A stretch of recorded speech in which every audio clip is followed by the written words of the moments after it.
नमस्कार दोस्तों, हमारे चैनल में आपका स्वागत है। दोस्तों, आज हम आपको बताने वाले हैं कि व्यक्ति अपने ही कारणों से निर्धन क्यों बन जाता है।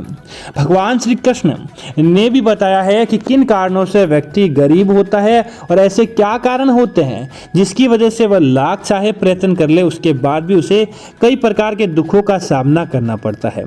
तो दोस्तों, आज हम आपको इसी विषय में बताने वाले हैं कि इंसान को यह गलतियां नहीं करनी चाहिए, अन्यथा उनके घर के अंदर अमीरी नहीं रहती है। दोस्तों, जब समुद्र मंथन हुआ था तो समुद्र मंथन के मध्य में से माता लक्ष्मी निकली थी, और जब माता लक्ष्मी जल से निकली तभी से उनका स्वभाव है कि उनका चंचल स्वभाव होना। माता लक्ष्मी चंचल स्वभाव की होती है, इस वजह से वह कभी भी एक स्थान पर नहीं ठहरती है, वह अन्य अन्य लोगों के पास जाती रहती है। अर्थात कि लक्ष्मी एक स्थान पर जाई वही ठहरती है जहाँ पर माता लक्ष्मी का सम्मान होता है, और जहाँ माता लक्ष्मी का सम्मान होता है उस घर के अंदर आर्थिक हालात बहुत ज़्यादा अच्छे होते हैं। तो दोस्तों, ऐसा क्यों होता है कि माता लक्ष्मी एक घर के अंदर नहीं ठहरती है? उसका कारण होता है हमारे द्वारा ही की गई गलतियां।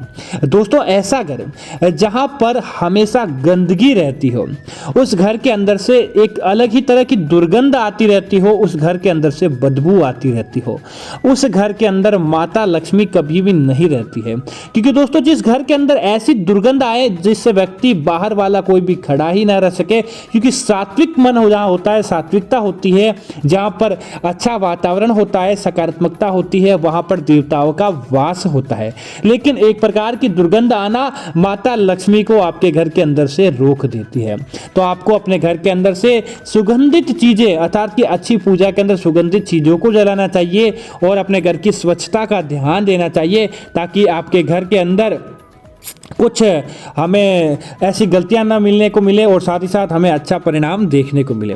दोस्तों, इसी तरह अगली चीज़ की अगर हम बात करें कि हमें अपने जीवन के अंदर माता लक्ष्मी को कैसे ठहराना चाहिए, तो दोस्तों यह जरूर ध्यान रखें कि जिस घर के अंदर बुजुर्गों का अपमान होता है, माता पिता का अपमान होता है, घर के बड़ों का अपमान होता है, देवताओं की अच्छी पूजा पाठ नहीं किया जाता है, उस घर के अंदर देवी लक्ष्मी कभी भी प्रवेश नहीं करती। उस घर के अंदर जहां पर अच्छे लोगों का सम्मान ही नहीं होता हो, वहां पर देवताओं का कैसे वास होगा। घर की पत्नी से लड़ाई झगड़ा होना साक्षात माता लक्ष्मी को नाराज करने के बराबर होता है, और अगर आप ये गलतियां कर रहे हैं तो आपको तुरंत सावधान रहने की आवश्यकता है।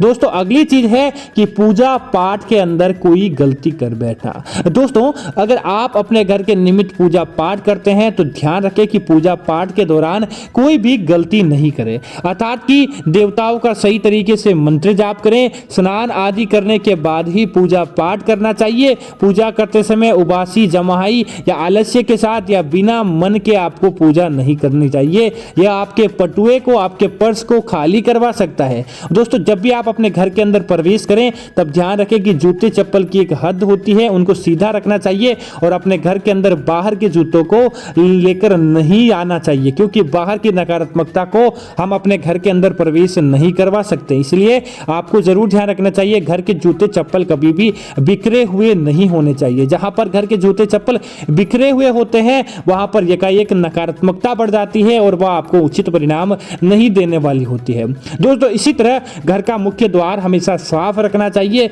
गंदगी से अटा पड़ा मुख्य द्वार हमेशा घर के अंदर से लक्ष्मी को बाहर की तरफ देखा देता है, वह आपके घर के अंदर प्रवेश नहीं करता है। तो यह भी आपको जरूर ध्यान रखना चाहिए। अगली बात दोस्तों, जो कोई व्यक्ति सूर्य उदय के साथ उठकर घर की साफ सफाई और घर के नित्य कामों के अंदर लग जाता है, उसके जीवन के अंदर अपने आप ही देवताओं की कृपा देखने को मिलती है। सूर्य उदय के बाद भी लंबे समय तक सोना व्यक्ति के जीवन के अंदर कई प्रकार की हानियों को जन्म देता है, व्यक्ति के जीवन के अंदर कई प्रकार के नुकसानों को जन्म देता है। तो आपको सूर्य उदय के साथ ही उठकर अपने नित्य कामों के अंदर लग जाना चाहिए। दोस्तों, सबसे बड़ी खुशी का यही राज होता है कि जहां पर खाने के अंदर माता अन्नपूर्णा देवी की कद्र होगी, अर्थात कि आप सप्ताह के अंदर एक दिन अपने घर के अंदर कुछ मीठा जरूर बनाएं। ऐसा माना जाता है कि मीठा आपको अच्छी और सकारात्मक शक्तियों को आकर्षित करता है, घर के अंदर सकारात्मकता और परिवार के सदस्यों के बीच में प्रेम बढ़ाता है। तो सप्ताह में एक बार कुछ मीठा बनाकर देवी देवताओं को भोग लगाएं, निश्चित तौर पर आपके घर के अंदर देवी देवताओं की कृपा देखने को मिलेगी और साथ ही साथ आपके घर के अंदर देवताओं का निवास होगा। तो दोस्तों, अगर आपको ये वीडियो पसंद आई तो वीडियो को लाइक और शेयर जरूर करें, साथ ही साथ चैनल को सब्सक्राइब करना ना भूलें। धन्यवाद मित्रों। जय श्री राम मित्रों।